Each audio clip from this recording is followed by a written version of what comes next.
All right, Frenchie, you're going to show us the easiest and a healthy salad made in minutes. And so you can get some fresh wild rocket, add some fresh pears, just chop it up. After that, we can add some chef parmesan.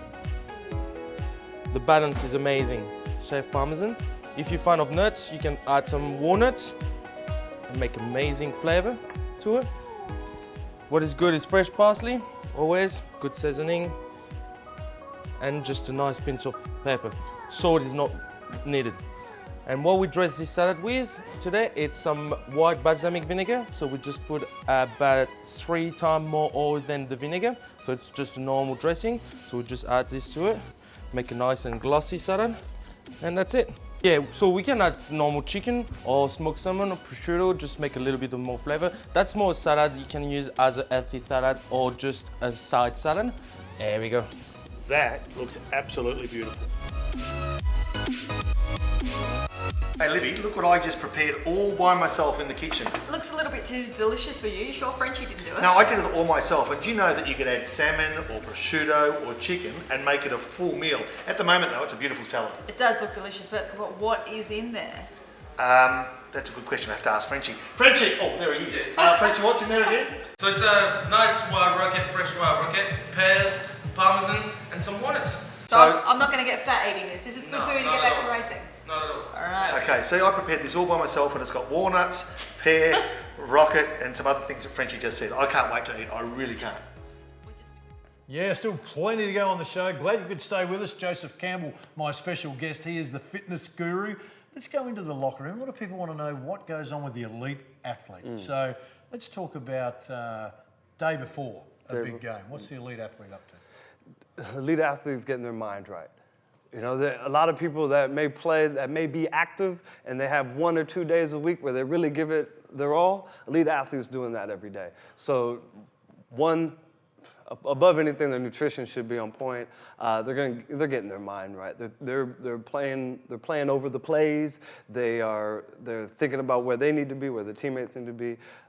Day before and day of, they're just taking care of their mind, tapering any workouts that they've been doing, keeping the body fresh for the big day. So most of the elite athletes you work with, creatures of habit, they stay pretty much in their routine. They don't like to change too much. Well, I'm working with a lot of junior elite athletes at the moment, so it's kind of built into their lives, to that routine. So you got school, you got sport training, you have your family life, and yes, they got games on Friday nights. Same idea. You got to stay fresh. Usually Thursday nights they're training, but at least the day of, they could probably start getting their mind right, get their bodies right. All right, we've got them the day before, the day of, now the moment of the game. How long would they get to before the game, just to get their minds right so they can stretch and get in? And do they have different routines? Are they all pretty similar? Well, I think even in your junior state elite systems, and even in your seniors, you're typically following a game. Every once in a while, you may get an open court or open pitch, but a lot of times you're part of club teams, and you don't have a lot of time. So it really is on the athlete to take that time, run around the pitch. If there's a game going, start doing sport-specific movements. The days of static stretching just to get everybody lubricated, lubed up is gone, because they've proven more often than not that's going to lead to. There's more likely of an injury occurring after static stretching. So you want dynamic, sport-specific movements, and that'll prepare you for game day. Okay, when you talk about static and you talk about dynamic, there's also that one in the middle where it's not quite static, not quite dynamic, where they're doing the in-between. Which one? Is each athlete different in what they like to do? Is that a part of it? They're definitely part of it. You know, this is an athlete-centric business. And if you're too heavy on the coaches' theories and sport scientists' theories, you're going to get caught up in the theory versus what's happening on the pitch by the athletes. So you got to let the athletes kind of roam their comfort zone, but with that direction of getting moving, so away from static, and sport-specific movement. If you're playing footy, you need to make sure you're getting those footy movements ready. If you're playing basketball, you need to make sure you're getting basketball movements ready. All right, after the game. Yes. Again, there's always that ice is nice for the injuries. Yeah, then there's the stretch down. Then the East Germans were always big on the massage for recovery. Yes. Is there a right formula? Is there a right formula? I mean, ice baths were big for a while. Yeah, they were until they- it came out mid last year, so that there a lot of bang, not a lot for your buck on that.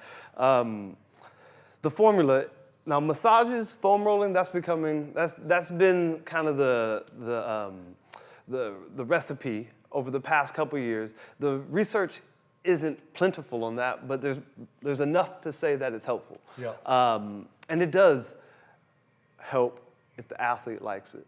Yeah. So that you'll hear some people say if it makes the athlete feel good, as far as recovery, as far as muscular recovery, if the athlete feels good doing it, that's what you need to do. So there's a mental component to that, isn't there? So Absolutely, some absolutely. athletes believe if they do it this way, then that's helped their recovery. Yeah. Some are saying I do it that way. So what you said is right. It's what makes you feel good Yes. is the better part of the recovery. Yes, I could take bloods from you and I could test your aerobic capacity and your physiological, the things that your body is doing. But if it doesn't feel good, if it doesn't feel right, it doesn't matter. So.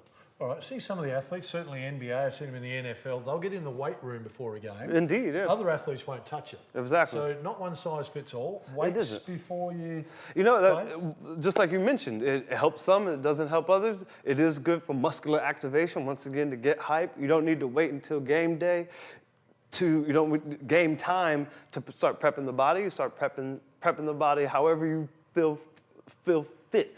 I've heard a story about the American swimmer Michael Phelps. Yep.